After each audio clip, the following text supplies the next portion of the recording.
This is a chapter where Rothbard begins his development of money prices. This is the critical aspect of man, economy, and state. And he starts off in exactly the spot that Peter Klein had mentioned in the last lecture, the relationship between money prices and the general equilibrium array of barter prices that would be the object of a mainstream approach. And the particular topic that he takes up in this respect is to point out that money prices are in fact not barter exchange ratios. In other words, this whole approach of saying let's do price theory by a system of equations and we solve for the barter exchange ratios, and then we pick one of the goods as a numeraire, and then we just do a numeric calculation and we put all the barter exchange ratios in terms of this numeraire is not the same thing as money prices.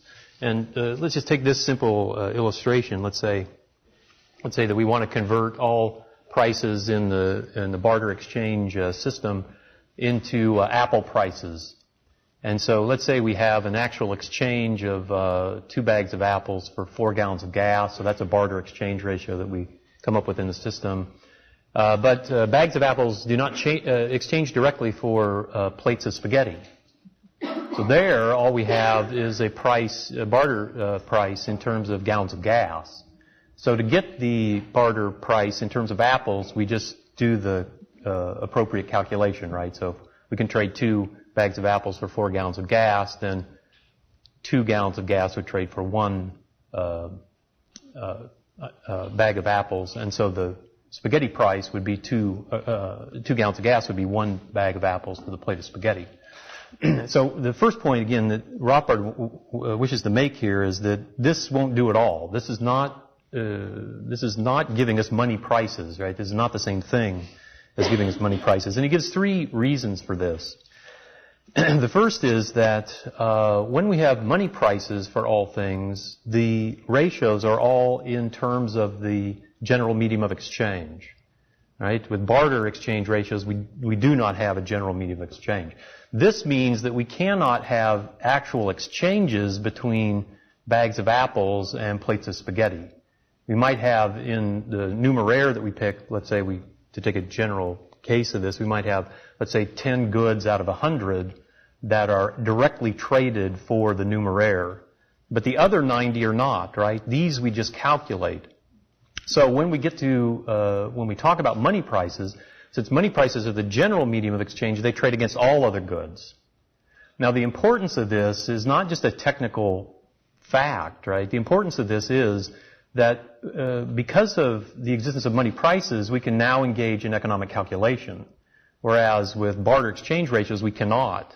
This is because we cannot actually exchange apples for plates of spaghetti, right?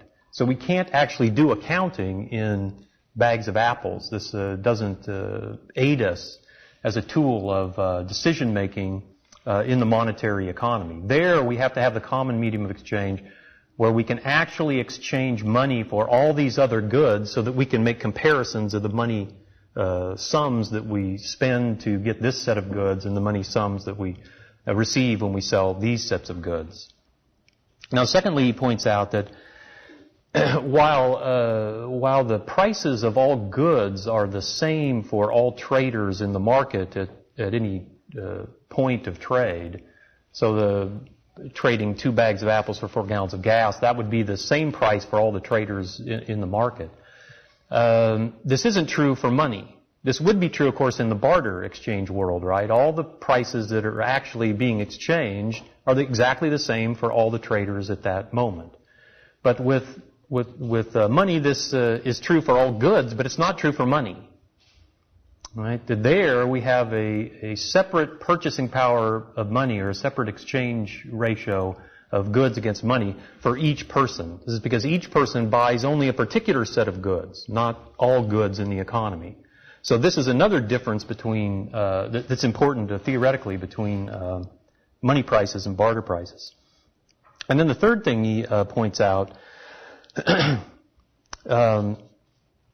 is that the actual price structure that would exist, the actual exchange ratios that would exist in a monetary economy are entirely different from what prices would emerge in a barter economy. This is because the preference ranks upon which these exchange ratios are based in a monetary economy is a comparison between the marginal utility of the goods and the marginal utility of the medium of exchange. And that set of preference ranks will be entirely different than barter exchange ratios that emerge from preference ranks that have, apples against gallons of gas or gallons of gas against plates of spaghetti and so on. So we get an entirely different array of prices in a monetary economy. We can't think that it's simply the same as explaining that there's an array of barter prices, and then we can simply choose a numeraire and calculate arbitrarily what these prices are. Now, this leads into the next step, which is if it's true, as he claims, that in order to have a real theory, a realistic causal theory of money prices, we have to be able to place or perceive the buyers as placing goods against money on their preference ranks, then we have to have a marginal utility theory of money. Right? Because we have to have a unitary or integrated preference rank. We have to be able to say, in other words, that this bag of apples is worth more or less to me than $5. But if $5 is a general medium of exchange, we have to value it then according to its marginal utility. We have to place it on the preference rank in this fashion. And so this is what leads him then to the development of the theory of this chapter. This is why, by the way, he, contrary to previous authors in this tradition, why Rothbard puts the regression theorem, the money regression theorem, in this chapter. It's not in the macro chapter. It's not in the chapter on money, right? It's in the chapter on money prices. Why? Because you can't have a theory of money prices, a marginal utility theory of money prices, until you've talked about the marginal utility of money. Interestingly, by the way, also in the money chapter, Rothbard gives us his full, complete theory of the prices of goods. It isn't until the money chapter, chapter 11, that we get the full definitive answer to what are the causal factors behind the prices for all goods. This again is very unusual, right? It's not the mainstream approach at all. Now let me just point out again how this distinction exists between the mainstream approach, and so here is just the standard indifference curve, right? Difference curve approach to this question of how do we treat the utility, how do we deal with the question of marginal utility or the utility of goods. And it's precisely because there's no marginal utility theory of money that the mainstream approach in consumer choice theory bifurcates these elements of the decision, right? So the goods are treated in a utility fashion. Now we have a utility function, right? We generate the indifference curves, so we get U1 as the level of utility that we would enjoy from the different combinations on that indifference curve. But money is not valued. Right? Money never enters into the utility function. Right? Money is just an element of the budget constraint. So we have a given amount of income, that's the I1, the straight line, the budget constraint. At different prices for X and Y that give us the slope of that line. And this point A is selected by the rational consumer, not because it gives greater utility than B or greater utility than C, right? The utility of all those points is exactly the same. Point A is selected because for a given utility that we get at A, the same utility we could get at B or C, we spend less money. Right? It almost seems as if the idea of money is just that it has some sort of objective value. I have $100, that must be worth more than if I have 50. If I spend $100 to get combination A, that's better than spending $120 if I get combination B. Right? But money never falls under the utility calculus of the system. In fact, if you established a preference rank for the different combinations as behind the utility function, it would look something like what I wrote on the side there. So the combination of X and Y, 2, 3, that's the combination at A. would have the exact same preference rank as the combination 4-2, right? They would be at the same rank level. And then combinations like 2-2 or 1-2 would have less utility because they have fewer units of x and y. And so again, as we'll see in a minute, the Rothbardian approach to this, of course, is just to simply put units of the good against units of money on the same preference rank. It's an integrated approach that requires us to apply directly marginal utility theory to money. Okay, so let's go on to that. Let me just put this out directly from the book. So this is Rothbard's example where he has the buyer where he has grains of gold against pounds of butter. The convention for Rothbard is things that the person doesn't possess are in parentheses. So this person has a certain stock of money but doesn't possess any butter. We get the principle of diminishing marginal utility for the butter, right? So the first pound of butter is ranked above the second pound, above the third, and so on and so forth. And then we'll explain, Rothbard explains why there's marginal utility theory of money later in the chapter, so we'll follow his lead here. But here, let's just suppose that there is, in fact, a marginal utility that we can apply to money. Then the argument would be, well, okay, so there's then a value that we place upon the 7 grains of gold, right? There's a marginal utility that the person places upon this for the usefulness of that sum of money. And then it must follow also then that diminishing marginal utility would exist for money. So that as a person moves down this preference rank, since he's expending money, the marginal utility of the rest of his money, the money he retains, is rising, while the marginal utility of the good is going down, right? So he's acquiring more of the good, marginal utility is falling. He's using more money to do this, so his money stock is declining, and the marginal utility of money is rising. And so from this, then we get the law of demand. So he goes on to the next section, right, where he constructs the demand curve from or demand schedule from that preference rank, right? So here's this is how his argument runs, and it's completely integrated with money and the good together. And then he gives us he goes to the market by simply adding up the quantity demanded at each price from all the different buyers. If somebody asked a question about this, pointing out that wasn't Rothbard saying that, or isn't he contradicting his idea of subjective value by saying that he's adding up these demands? But what he's adding up are just the quantity demanded at each price. So it's a hypothetical price. He's just adding up the amounts of the good that each person would buy given their preference ranks. He's not trying to add up utilities or preference ranks themselves. Okay, then he gets to the aggregation of this, right? Supply and demand, and Professor Salerno's gone over this, so we won't go back again and talk about demand and supply. But we want to pause for this section where he makes the application to the seller. So he says the same considerations exist. On the left-hand side with seller X, we have a person who has a use value for butter. So this person owns butter, and then it's money that's in parentheses. The person doesn't have money. And we see the laws of diminishing marginal utility, again, applied or integrated for the good and money lead to the law of supply. Right, so it's exactly the same argument.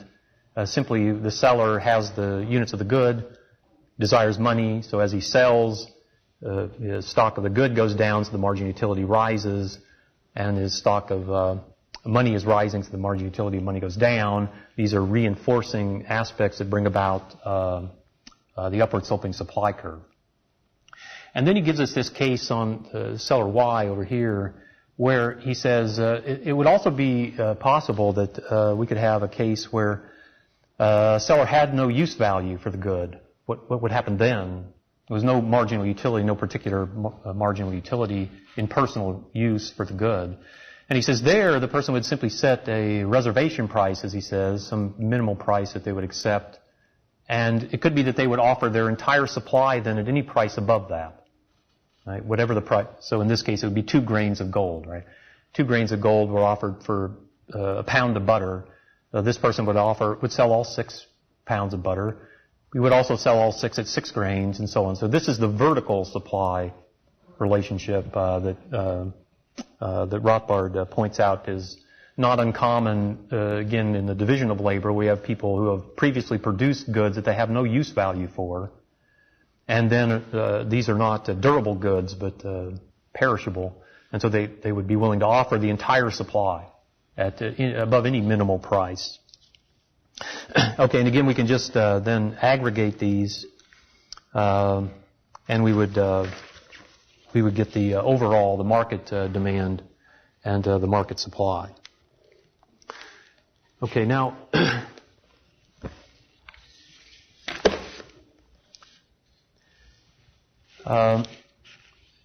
the next thing he points out, again, this is going back to what Professor Salerno talked about, is what condition then comes about and exists in the market once the buyers and the sellers come together and begin to engage in exchange. And so this is the equilibrium price, the market clearing price, the plain state of rest, or the state of rest, as Rothbard puts it. This is the point where the quantity demand and quantity supply are the same. The argument he makes about why price hits this point is that, of course, this is the point where the greatest mutual satisfaction of people's preferences is achieved. So since that's the point of exchange, or the point of any action, naturally this is the point that is achieved in the market. Now he also makes this additional technical argument that this, at the point where demand and supply are the same, the quantity demand and quantity supply are the same, this is also the point where total demand is equal to the total stock. He uses that pedagogy later in the book, especially when he's working through the purchasing power of money. But he introduces it here just to show that these are equivalent statements, right?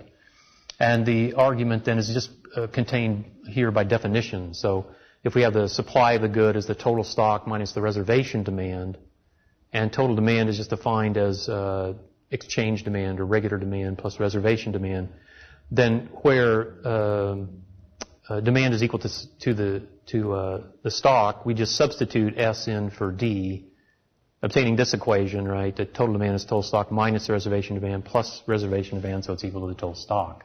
And he provides a diagram of this, but the point is that he wants to be able to use these statements interchangeably, so that we understand that they are just algebraically equivalent. Okay, so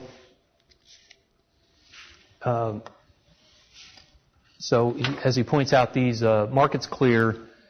The other major point that he makes here that we might elaborate on in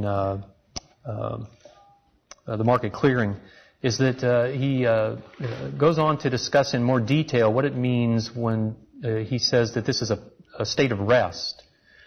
So he gives this distinction, or illustrates this with a distinction, saying that what happens in the market is that the buyers and the sellers come together with these reverse preferences we discussed before, right? And they then exchange, and they exchange out to the point where no more exchanges are mutually beneficial, no more units can be exchanged that are mutually beneficial. They then, at that point, are at a state of rest. Like the market ceases, in other words, or as he puts it, the opportunity for exchange is then exhausted at this point. And he means this literally, right? He means, in other words, that the exchanging stops between these two parties. So you go into the grocery store and you want to buy bread.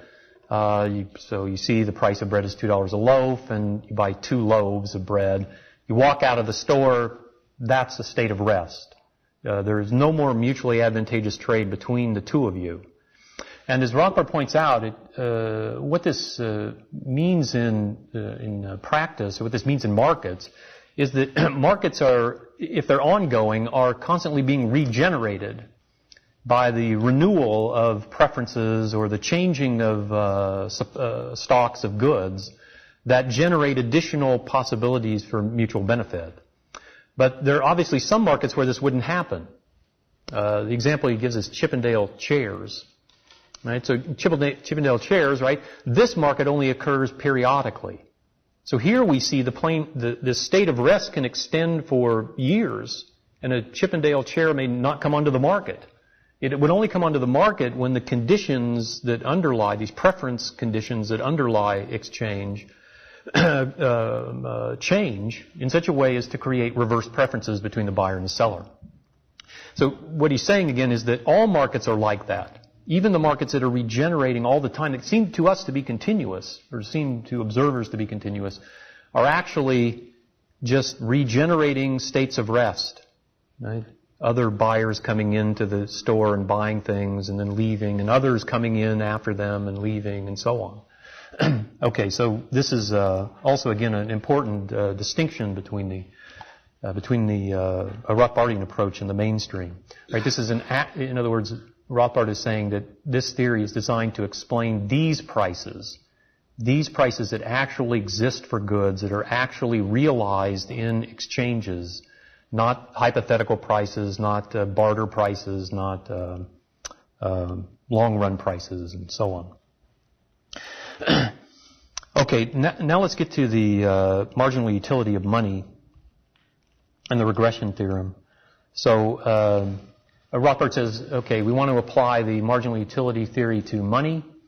This is quite straightforward. Money is a good. It's divisible into equally serviceable units, so it satisfies this condition, right? Our condition of applying the theory of diminishing marginal utility. And he says these different units of the good will be, just like for any good, will be self-selected by the actor. So the person, in other words, chooses, say, the amount of the good that's suitable as a means to the end. A bag of apples for a week's worth of consumption, or a loaf of bread for 2 weeks' worth of consumption, whatever it might be. The same with money. So this is a unit selected by the actor, $10 or $100, whatever the unit of money is. Then it's possible, obviously, for the actor to allocate this unit of money or sequential units of money to different ends.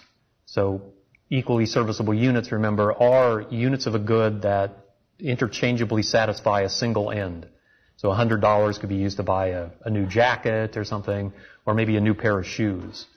So the person acting with the money is able then to rank order these different uses for the units of money. And he outlines in general what these uses are. One general use would be to purchase consumer goods. Right? So we could rank order the units of money in terms of the value of the consumer goods that we purchase with these units. Or to buy producer goods, and again the same sort of thing, right? There would be more important producer goods that we would purchase first with the first unit of money, and then lesser important ones that we would purchase next with the second unit of money, and so on. Or we could hold these units of money in our cash balances.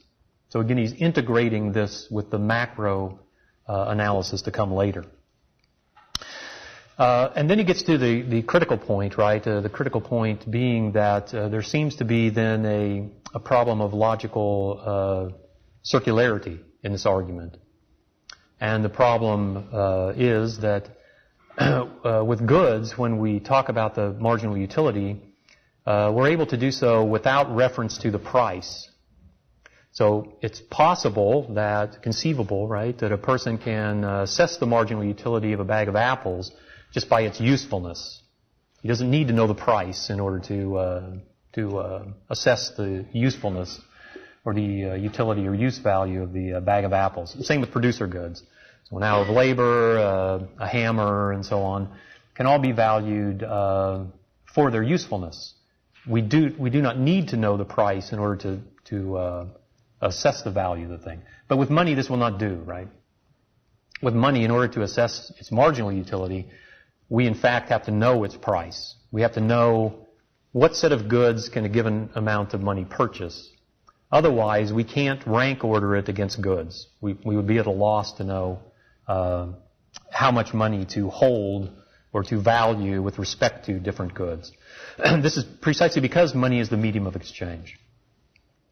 So, of course, the regression theorem is the solution to this problem. This is, again, a purely logical problem.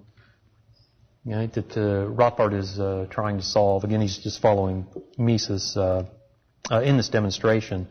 There were a few comments about this, a few questions about the regression theorem in this respect. One was, well, wouldn't the regression theorem require a certain restrictive assumption about expectations that people form? Doesn't it require, say, rational expectations for the regression theorem to work? So then another comment was, was sort of the opposite of this. It was like, wouldn't general expectations about the usefulness of the medium of exchange affect the regression theorem argument? Let's say, for example, what if people came to expect that money would collapse? There was an impending hyperinflation. Wouldn't that then lead them to give up the use of money, and they wouldn't any longer then proceed along this logical path of saying, I think I need to know the value of a money in the past at a certain point in order to say what I would pay, what marginal utility I'd place on money, and what I would pay for goods in the future. But I think this, I think especially this latter point, it is true that people could formulate different expectations about future events with respect to money, and that they might have biases in this respect. They might underappreciate the possibility of a collapse of the money because they haven't lived through a hyperinflation, or they think it's just a remote possibility based on their own experience or something. But I don't think that really has anything to do with the logic of the regression theorem. All the regression theorem wishes to establish is the necessity of some historical set of prices for money, some historical purchasing power of money, in order to logically demonstrate that there's a causal theory with respect to the marginal utility of money. That we can say, in other words, that the same considerations for goods, the use value of the good, and the idea of an equally serviceable unit are sufficient for explaining the price of money, or the utility that we place upon money. So here, all we need is just this argument that Mises gives us, which is it isn't this alleged circularity can be broken out of by introducing time and simply pointing out that it isn't that we need to know today's prices in order to set today's marginal utility of money that we then use to on our preference ranks. It's that we use the purchasing power of money, the prices of goods in the recent past, in order to formulate our marginal utility of money today. And so this then gets into the possibility of an infinite regress, and as Rothbard points out, the regress actually ends on the last day of barter, the last day that the particular commodity that is money was used solely for its use value. Remember, again, the regression theorem then is just as it's being used here, is just a theory of a logic itself, right? It's trying to explain how it's possible to have a causal argument with respect to the marginal utility of money. Okay, now let's go on then to the summary that Rothbard gives of this. He says that money prices of consumer goods, then we can summarize the argument up to this point, are these actual prices of existing stocks of goods, that these prices exist in markets moment to moment as they clear in these plain states of rest. And let me again try to illustrate the distinctiveness of this argument. We can do this by a couple diagrams. The one on the left is sort of standard Marshallian kind of analysis, right, where we say that demand and supply we can integrate into the same time framework somehow by saying that demand is the consumer demand is somehow synchronous with production. And so supply would be based upon production costs here, and demand upon preferences. And so here we don't have a completely subjective value theory. we have this dual scissor, the blades of the scissors theory. But again, the problem with this is it completely ignores the actual way in which human action is existing in time. Right? It just assumes, in other words, there's some manner in which we can synchronously think of demand and production. But as Rothbard points out throughout the book, the actual realistic view of time doesn't permit this. The production costs that exist for these units that are being produced exist in the past when they're being demanded by the consumer. And so there isn't any way to synchronize this, right? Even if newly produced, even if you have something like ongoing demand and ongoing production, you're not synchronizing these things in the same time, right? Every good that's being produced today is being sold next week. And it's that needs to be kept in mind. The goods that are being sold today that determine the price with demand were produced last week. And as far as actors are concerned, those costs are sunk or not relevant for deciding whether or not to sell. Or to put it more simply, Rothbard separates correctly, places in time, the separate decisions of production and sale. These are not synchronous, right? They're separate in time. And so we get the middle graph, right? That would be one way to depict this from the Austrian viewpoint. The demand by the consumer is the actual demand that they have, and then the opportunity cost by as we pointed out, we didn't use that phrase, but as we argued before. Another way to do this would be if we wanted to have a production diagram for supply, then what we would have to do is place it on a diagram with anticipated demand. Right? It's the demand that's anticipated by the entrepreneur that is, so to speak, synchronous with production costs. When the entrepreneur is incurring or deciding to incur the production costs, he can only anticipate what that demand will be. And so these two things could be synchronized, or again in the middle graph we could have price theory where we're determining actual prices, where those things are synchronized but not the Marshallian analysis. Okay, and then the last thing on price theory in the chapter that I wanted to mention is Rothbard deals with two different cases of goods, of consumer goods. Right, up to this point, we've just been talking about perishable, non-durable goods. Perishable goods are, technically we might say, goods that have only one unit of service. Or, alternatively, we're looking at just pricing of the unit of service of a good. But Rothbard points out there are also durable goods, and durable goods are goods that contain within them multiple units of service. And, in fact, we might even have two cases here. There could be goods, although this would be maybe rare instances, but there could be goods where the multiple units of service could in fact be consumed simultaneously. Maybe not by one person, but by many people. Okay, then the units of service would simply be priced according to demand and supply value scales, as we said before. And then the entire good would be valued according to the summing up of those individual prices. Right? That's what would be paid in order to purchase this bundle. But the more normal case is that the multiple units have a time structure to them. They cannot in fact be consumed simultaneously, even if you have enough consumers to do this.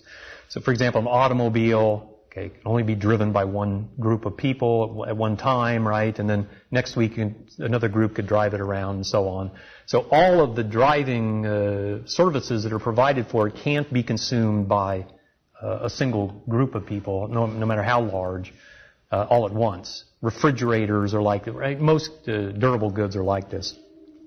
So here Rothbard points out the one addition that we would have to make to our theory is to realize the effect of time preference.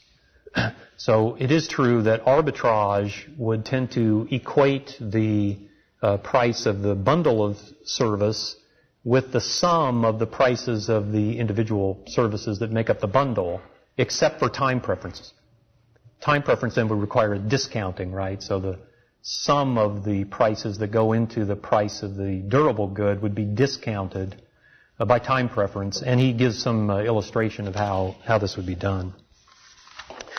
Okay, and then the last major topic that I'll just briefly mention is welfare economics. At the end of the chapter, Rothbard points out that there are really two different senses in which we can define a consumer good.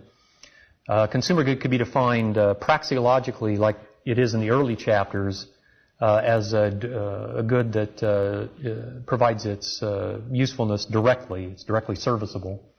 He says, or it can be defined catalactically, which is what we're doing in this chapter. A consumer good defined catalactically is the good that's sold to its final user. Right? So that we can call a consumer good for the purposes of price theory. So here in the last section, he wants then to move from the catalectic definition to the praxeological. Right? So he says, well, what about the utility, the actual utility of consumption of these goods that are being sold as consumer goods, whose prices we've determined in this following way. And let me just mention the following points that he makes. First, he's trying to distinguish again his view here from the sort of mainstream view. So he says, first of all, action, it is true that action brings about a higher ranked alternative, that in every action, in other words, we're proceeding to obtain something we value more and setting aside something we value less. And it is true that doing this eliminates the difference in value between the options, because of diminishing marginal utility, the options come closer together, right? But they do not come into equality. So we don't have something like equal value of bags of apples and money at the equilibrium.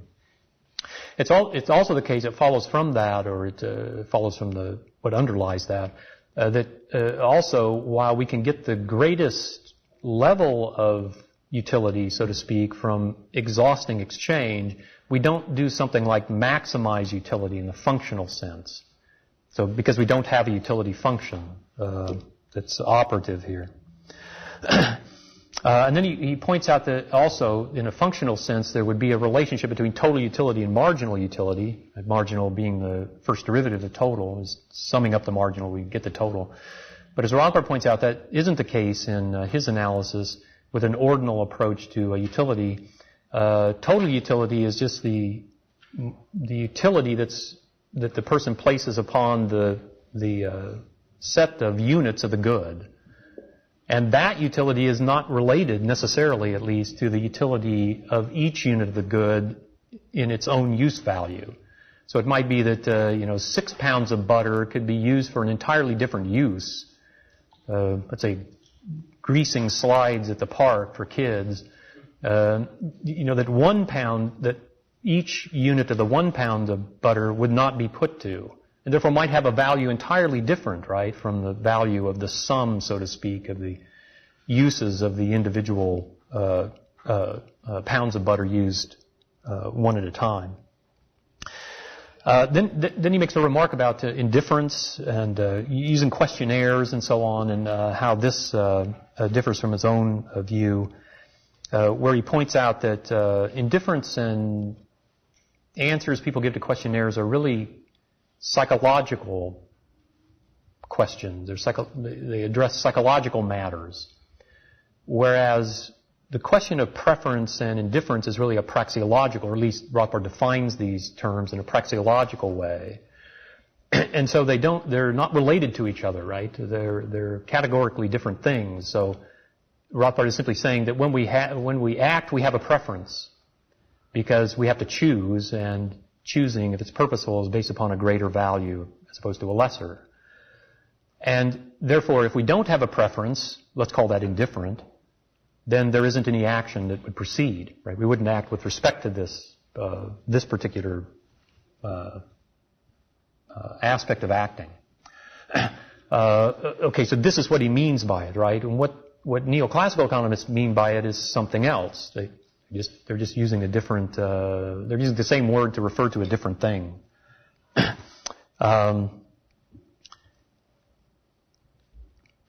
And then the very last point he makes is one that was made before about money not permitting comparisons of utility. This was mentioned in the consumer surplus discussion, so I won't reiterate that.